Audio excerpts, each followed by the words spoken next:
We have Superman. We have the Hulk. We have Daredevil. Find out if they're going to make good movies right now.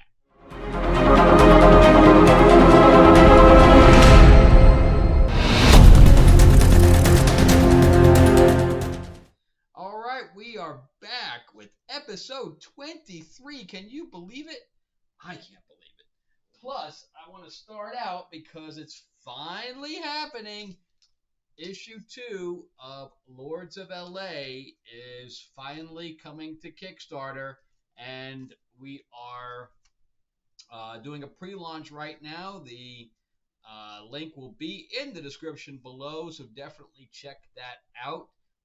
Be notified about when we launch just by signing up, just by clicking that notify button, and it'll send you an email and say, hey, it's launched. Be the first one to come in here and get some discounted stuff because we're going to have early bird specials and things to that effect.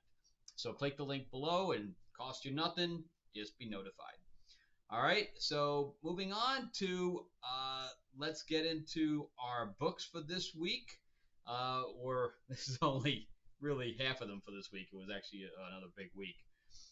So with your host, Frank Zanca, I am an award-winning screenwriter and novelist and comic book writer.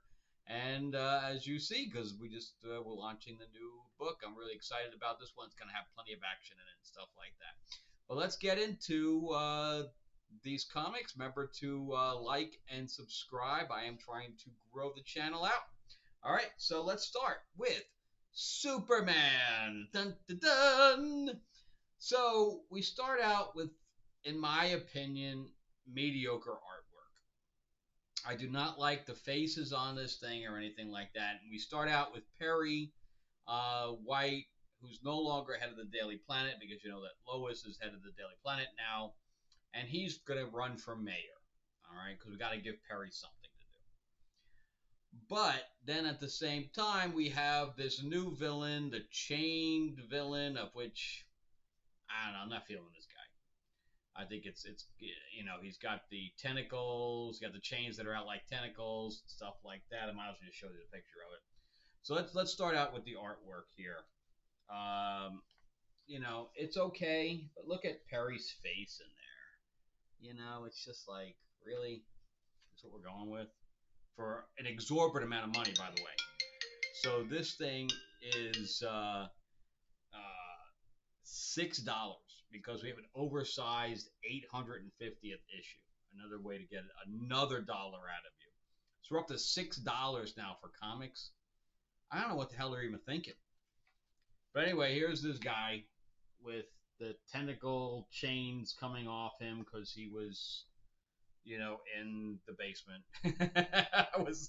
He was locked up in the basement. Oh man! So yeah, that's what we're going with. We're going with locked up in the basement, and then we have, since Superman's kind of locked up himself, since he's chained up, all of the Superman gang shows up, and look at the costumes on that. What is up with Supergirl's costume? So no, she no longer has the skirt, and now she's got a jacket. What's going on? And I just saw the other cover, and I'll put it up over here. But the cover has Supergirl with the jacket, but the jacket doesn't have the full S on it. It only has the portions of the S, right? So if she closes it, you can't even see what it is. So she has to keep it open and draping her chest at exactly that thing so you can see the S. Oh my God, it's so bad. But anyway, Superman gets out of his chains, which he vibrates out of them, so he got out of it pretty quick. And, they're fighting the whole chain thing, and he comes in and smacks him in the head and stuff like that. At least the art is kinetic, so we do get that. And with the chains, he's able to push two buildings together. What? The chain would go through the concrete. It wouldn't push the what? You know how much you would need to push a whole building over? A lot. a lot. So anyway, the all the buildings fall on top of one another, and Superman's trapped underneath, and then the bad guys show up. Then we get Dan Jurgens' art. So the art completely changes towards the end. All right? And the facial, everything. I mean, just compare that artwork. I mean, look at Lois Lane there. It's look at the face of Lois Lane. I mean, Dan Jurgens knows how to draw. It's awesome. I mean, look at that. Look at the splashes. It's good stuff. So, but then the story goes off the rails because Lex wakes up and Lois is there. I don't know how she knew he was waking up right at exactly that moment, but he does. Yeah, look at Superman there. I mean, what a big difference in the art. So anyway, he's like, I'm up. I'm getting out of here. I can't believe Superman released the chain guy. Blah blah. But then his mom shows up. It's like a family affair here at the hospital at exactly this right moment that he woke up out of his whatever coma. And on top of that, then his daughter shows up. I'm like, so he has a long lost daughter, his mom, everybody who he thought was dead, and I don't even know what the hell's even going on anymore. Then it switches over to Brainiac, and he found this planet that everybody has telekinetic powers. I mean, this is pretty good too. That's a pretty good splash page there too. But anyway, everybody has telekinetic powers on this other planet that he found, and I guess he's using that. Oh yeah. So he has the Lobo family go down there and wreak havoc on that planet so that he can steal some kind of a technology that's going to allow him to create life. So there's basically three things going on in this story, right? So we have the whole Superman family fighting the chain guy that he accidentally released because he didn't know. He's getting blamed because he's in Lex Tower with the Superman logo on it, so the guy's associating him with Lex. Then we pop over to Lex that has a whole family reunion going on with his mom everybody thought was dead, and his daughter nobody even knew he had. And then on top of that, we got this whole thing with Brainiac going on with the Lobo family. It's all over the place, man. So we have three branching storylines. We have an A, B, and C story that, to try to tell in the size of a comic. Yeah, I don't know. It's okay. I like the Dan Jurgens art. Normally, Dan Jurgens one that created Jonathan Kent, and that was really great when he was doing when they were doing the Super Son stuff because Superman does great, make a really good father to a younger character. But then Bendis decided to, age him up for no damn friggin' reason because he wanted to play with the Legion of Superheroes. And I don't know. It's just I'm one of those guys that say, yeah, age him back down. Age him back down. It was a mistake. So let's take a knee on that one and call it the fuck up that it was and de-age John Kent. But anyway, or we could say this guy was a clone and the real, John Kent is still out there. There's plenty of ways to play with it. John Kent's in the Phantom Zone, whatever. There's plenty of ways to play with it. It's not like the Jonathan Kent Superman thing is doing well. They had canceled the whole run already. So anyway, but we don't even have Connor Kent in here. We have the Chinese Superman. I don't know anything about that character. But anyway, what make a good? No, it's too many things going on here. This is not going to work for a movie. That's for sure. It's not even interesting. This whole chain guy's not even interesting. So I'm going to say no for that one. And moving on to Titans. So this is Tom Taylor, and normally, Tom Taylor can't get out of his own way. But we have this nice scene with Gar. I like the relationship with Gar and Raven. And, says you need to lighten up. So he takes him out and, they save some people, and I thought that all that was pretty cool. We see them flying together and they look generally happy. I like all that. Then we find the meteor. So they found a meteor. So the whole storyline behind this is that Wally goes back in time and he's been shot. And he says, you have to find out who is murdering me so you guys can stop it. And he dies. What they did with the body, I have no idea. And if they change time, is the body going to disappear? That's where we have the dichotomy of time travel that nobody thinks about. So, and then everybody's memory is going to obviously erase. So anyway, so we have this meteor that they found at Brother Blood, the new Brother Blood thing. And again, the artwork here is really good. I mean, the faces are really, almost realistic in the expressions. So anyway, they have to keep him on a short leash so that he doesn't, because he's going to die in 48 hours. They don't want that to happen.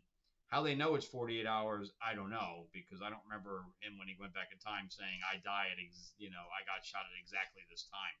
I don't remember that. So anyway, they bring his wife in, Linda, to keep him at bay. Meanwhile, they go into the jungle or whatever else, and again, the artwork's really good. Starfire looks really good there. I don't really mind her hair. Her hair is different than it is normally, but I don't mind it. And they're fighting the Demolition Team. Come on, man. Come on. So then Garth shows up, right? And it's only Linda there, which that's convenient. And he ends up giving her whatever, this parasite that's inside of him that was given to him by blood. There's a lot of detail in that. But it's turned to the invasion of the body snatchers. And then they're like, no, we got to keep. Oh, first of all, on the cover, it says enter Amanda Waller, right? So Amanda Waller and Peacemaker are in all of one page. Okay, man. Okay. So then they decide that they're going to keep Wally safe. They're going to take him to Mars. Woo, to Mars, Alice, to Mars. And Linda's there. And of course, Linda is now being mind controlled. So, maybe they're alluding to the fact that she's going to be the one to shoot him. So, the Titans TV show, I think, had some good moments to it, but overall, it was not good. And why they couldn't paint the actress orange to be Starfire, I have no idea. Nobody had a problem with Zoe Saldana being painted green. Why do you have a problem with her being painted orange? No idea. I mean, I know it's a TV show, but I painted somebody blue when I was doing Star Trek, and that was a TV show, so there's no reason why you can't paint somebody orange. So anyway, nobody was really happy with how that turned out. Plus, the budget didn't allow Gar, Beast Boy, to be able to change just into a tiger, and that was it, because that's the only thing they had budget for.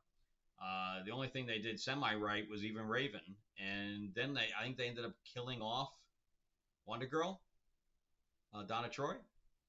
I don't know. It was Deathstroke wasn't bad in there though. But yeah, I don't think this storyline. There's so many other better storylines to do a movie or television show for Titans than this. This is not that good. It's not bad. I wouldn't say it's horrible. It's not a horrible read, but for them to spend millions of dollars making a film out of it wouldn't work. All right, so let's get into Daredevil. So Daredevil is rebooted now because Chip Zdarsky finished his run and he did not stick the landing for this at all. So Chip Zdarsky sent Matt Murdock to hell to get the people out of hell, like his friends, like whatever. But then God picked him up out of hell and brought him back to earth, but without his memories, and made him a priest. So he didn't have to go through the priest academy or anything like that. Poof, he was a priest. Just like that. He was in the system. He was a priest. He was already assigned to a church. Everything. God was really, really detail oriented on this one. Oh my God. Come on. Come on. It's so bad. So anyway, so that's what this new writer, Saladin Ahmed, that's what he was left with. So, and I think they made fun of the bearded guy. So it's all right. So we get Daredevil. All right. So everybody's seen Daredevil from Netflix. Everybody knows that Daredevil is a street level character. He fights ninjas. He fights mob guys. He fights all this stuff that's street level, like Batman, right? Why are we making this all supernatural? This makes no sense for this character. Yes, he has a. This is what my phone's like all day long. Ba-deep, ba-doop, ba-doop. I might as well just turn it, make the sounds, and make it sound like R2D2, so at least can talk. But anyway, so we're all doing this supernatural stuff now. Where I mean, we might as well call the thing supernatural and have Dean and what's his face come in here. It doesn't. It's so odd that we're going so supernatural with this character. I know that he's been, obsessed by the beast or whatever, possessed by the beast in the past and stuff like that. But why are we going this far out with it? So anyway, he is trying to keep this home for children open, right? Like orphanage. It's almost like an orphanage, but run by the church. And this was one girl, and this guy, her ex, comes to try to take her out of there, and Matt's not having any of it. And we got a really nice splash page of him kicking their ass. It's nice. And again, this is a $7 book. I don't know what everybody's thinking. Yep, $7. So anyway, we find out that the person that's helping keeping the orphanage open is Elektra, who's now called Daredevil, which makes no sense. But she's retained the costume.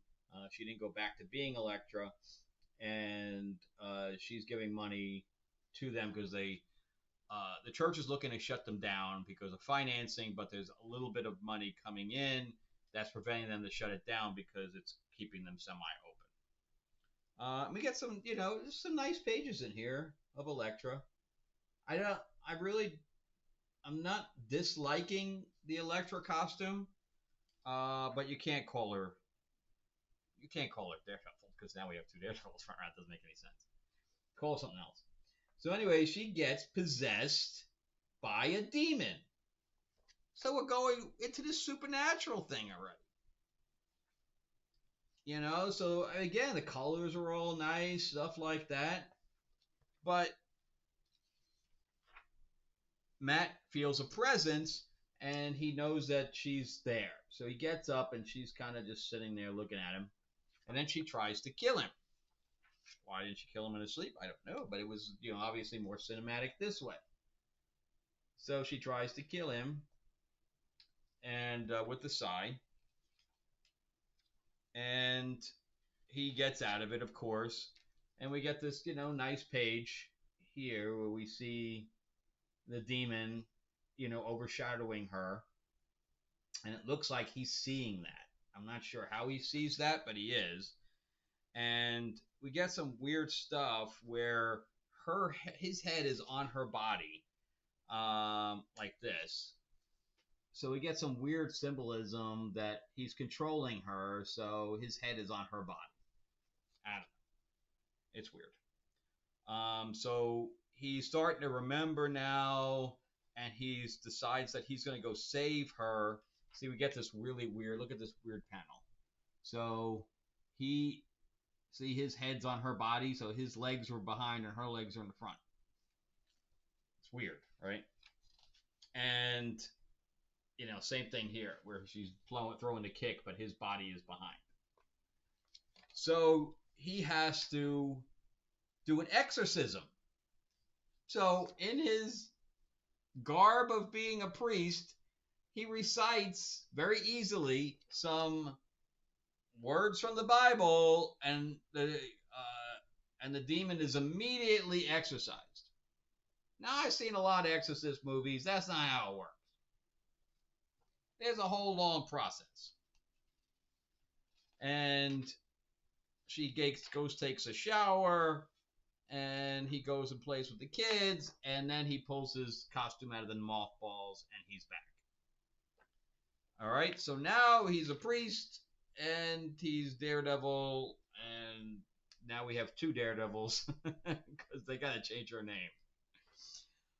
Anyway, if they tried to make a movie or add this to any of the, first of all, Disney's already scrapped the whole Daredevil show. I don't know if you've heard that. So they're supposed to do Born Again, which I believe, forgot who wrote it, but it was a very famous storyline. And so they scrapped the whole thing. I guess that they spent get this, they spent $100 million, $100 million to do this show, and they scrapped the whole thing.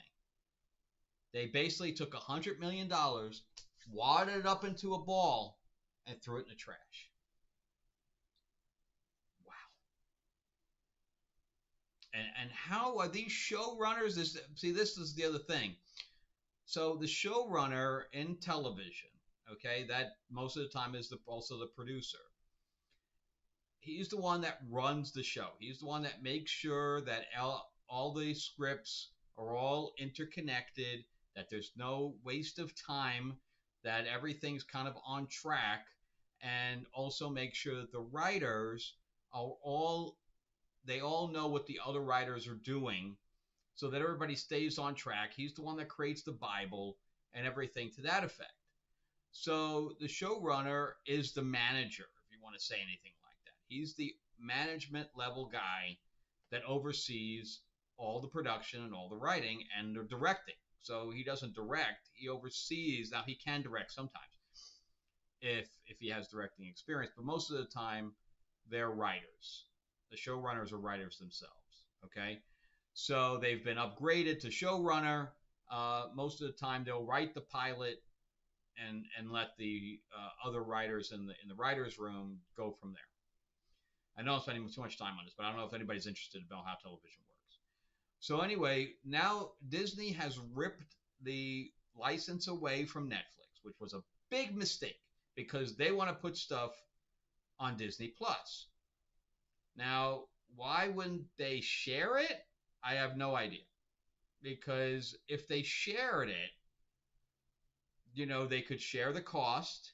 They could have it on two different platforms. And, maybe, I don't know. I was thinking maybe they could release one and then one, but it wouldn't work that way. But I think that if they could have it on both and Netflix pays the price for it, so have it on there. There's plenty of movies that are on multiple streaming channels. Why not TV? It doesn't make a difference. So anyway, since they ripped it away, they hired their own production team. Now the production team they're not doing showrunners for Disney. I think they're just starting to realize that's the way to go, but they haven't had showrunners up to this point, which is why Disney shows are the way they are, all discombobulated and all over the place, with just writers going willy-nilly. And you can't call Jennifer Gao a showrunner for She-Hulk. Oh my God, can you please? So Kevin Feige's trying to do it from afar, but obviously he's not able to spend enough time to do this, to be the showrunner. And now they just wasted $100 million. So they're starting over with Born Again. They're just going to start from scratch. So we're not going to see this show for another 2 years. So bad. So bad. Management wise, Disney's in the trash, man. They just don't know what the hell they're doing anymore. But anyway, so this goes way too far into the supernatural, way too far. So it would never work. It would never work. It was entertaining watching it, but I was already, when I was reading, I was like, this is not Daredevil. It's just not. So anyway, moving on to the Hulk. I won't be continuing that series. I just want to see what number 1 was like. So Hulk has been pretty interesting because we're taking a very horror direction to it, especially by adding Man-Thing into the whole ensemble cast. And now we have Charlie, who is this girl. She ran away. She was getting abused. So she ran away from home. She hooked up with Bruce. And Bruce is like, my life is way too difficult and dangerous to be with a child. So he abandons her at a diner. He pays for her food and books out. So she's basically walking alone in the last issue, and she gets confronted by the swamp monster that has the ability of changing its tentacles into people that their victims, or that the monster's victim recognizes. So it turns it into her brother, and something happened with her brother, that the brother died, and she blames herself for not protecting her brother. And her brother is younger, so you hear her say Charney instead of Charlie. Charney, Leon, don't you love me? Don't you want to be with me? Blah, blah, blah. And we get this little horrific thing. Now, I am not a fan of this artwork at all. The original artwork, yes, but we're getting this very loose artwork. And that's all I can say about it, is that it's loose. It's very, very stylized. And so we have the beginning scene is with Bruce and Hulk having a conversation in his mind. Of course, he's trying to tear Bruce apart, and he can't do it, of course. He rips him in half, and he just, gets back up. And we get an ad for Spider-Woman #1. I don't know. The last Spider-Woman series was really, really bad. But anyway, going back to Hulk, we get some horrific images, kind of,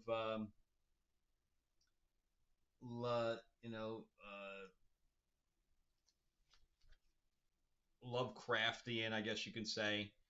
And, and the thing's about to eat Charlie. And Hulk and Man-Thing come in and confront it, saving her life at the last moment. And one of its legs goes through Man-Thing, but he's doesn't really affect him. He just rips the leg off it, and Hulk thinks that's very funny. And Hulk just destroys this thing, rips it into a million pieces. And this is the sick part. It's kind of gross, but I'm going to show you anyway. So she takes up the tentacle piece that's her brother and holds it and apologizes to it. That's really gross. And I have no idea. Oh, then we get this really kind of a cool scene of him changing back. So it's almost like a werewolf situation, like American Werewolf in London kind of situation. If you haven't seen American Werewolf in London, the transformation scenes are unparalleled. So anyway, Betty shows up. Now, Betty Ross, and I haven't seen Betty since she was Red Hulk. So I don't know what's going on. So Charlie says, no, it's not real. She throws a spear at it, and Betty turns into that thing? Like a siren type of thing? I don't know. I don't understand. Anyway, and she flies off, and that's the end. And again, we're up to $5, and we get, I didn't even read this. I didn't even bother reading this. Then we get a backup. Since when is Marvel doing backup stories with Vita Ayala? I would never purchase any books by Vita Ayala. I didn't even bother reading this, and they charged an extra $1 for something I'm not even bother reading. I don't know if it says the end. Hopefully we don't see another one like that. I don't know why. Yeah, plus a story featuring Power Man by Vita Ayala. Why that's a selling point? Plus, if you notice this, the emblem is on the wrong side. What happened there? I guess because the artwork, I don't know why they did that. I have no clue. I guess if they moved it over, his arm would block the name of the book. I don't know. It's kind of weird. Anyway, I like the Hulk being more of a horror book and fighting monsters and having Man-Thing in there.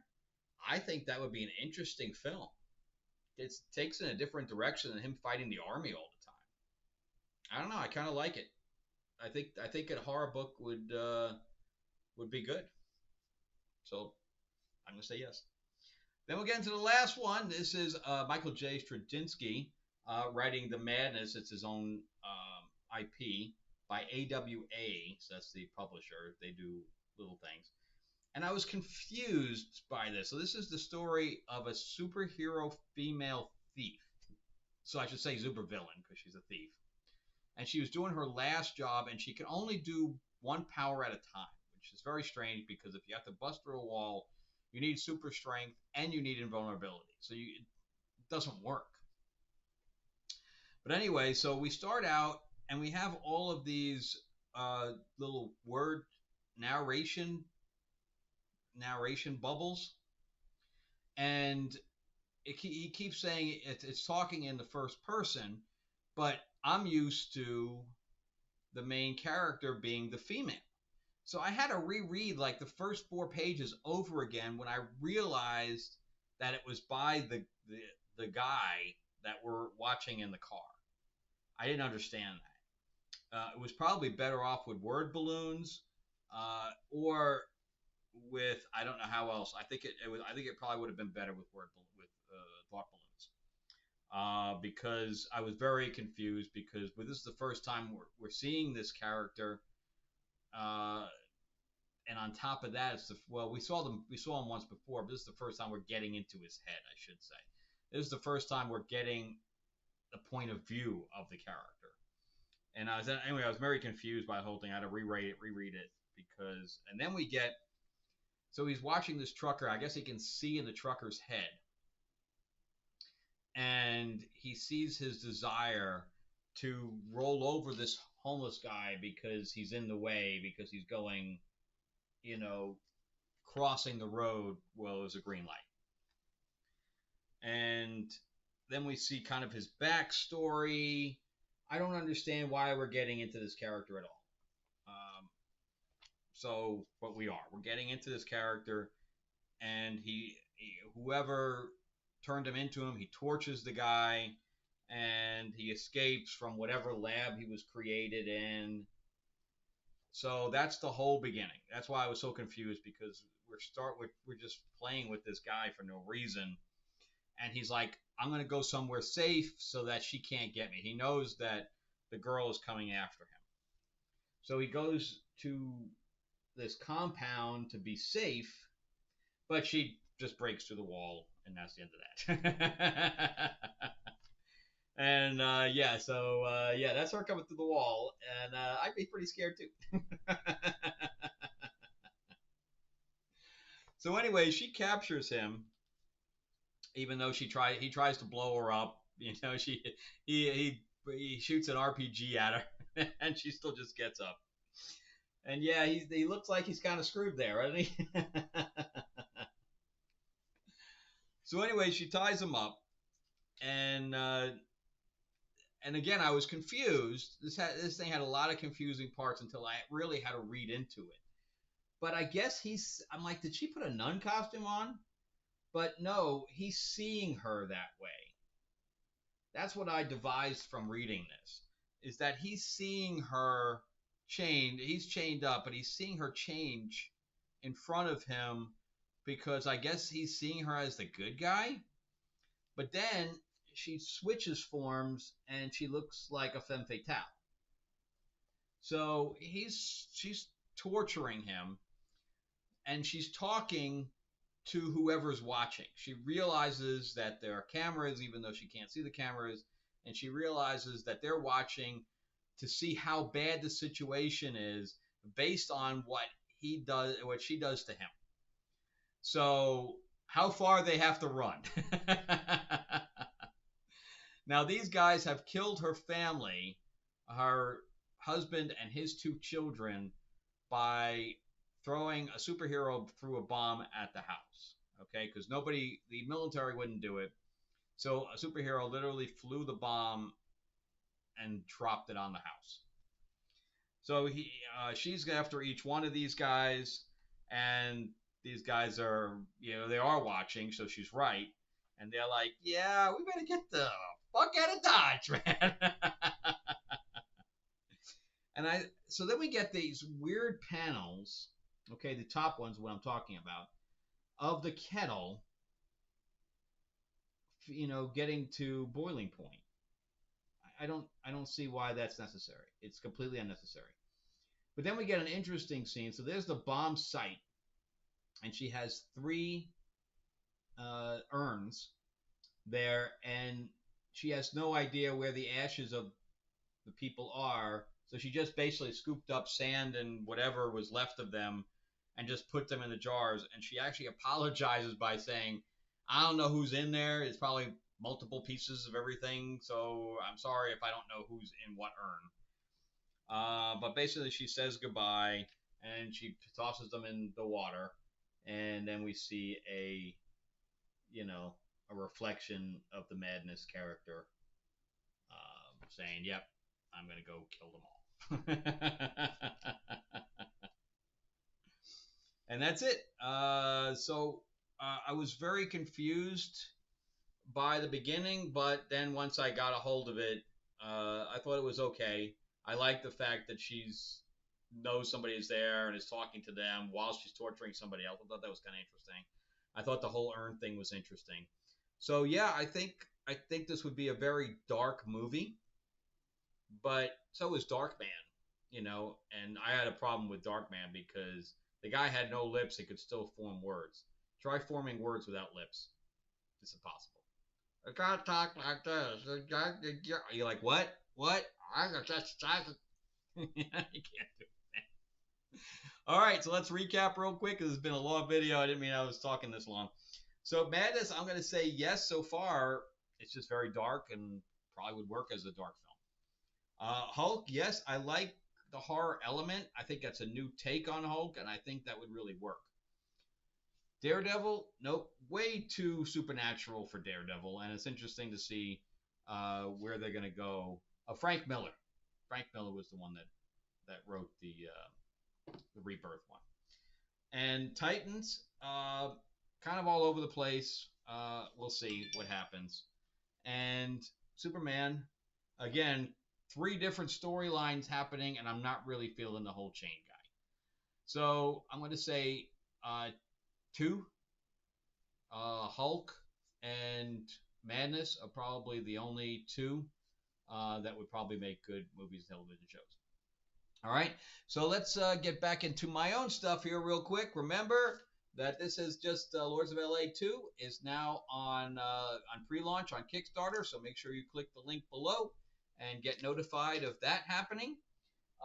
Then we have Tales of Ravenor, the Iron Witch. This is my YA, but it's really made for all ages, fantasy book, because we got dragons, we got magic, we got a whole new magic system, we got different cultures praying to different gods in one whole continent, and then we have the Iron Witch that is attacking them, and find out the twists in that one.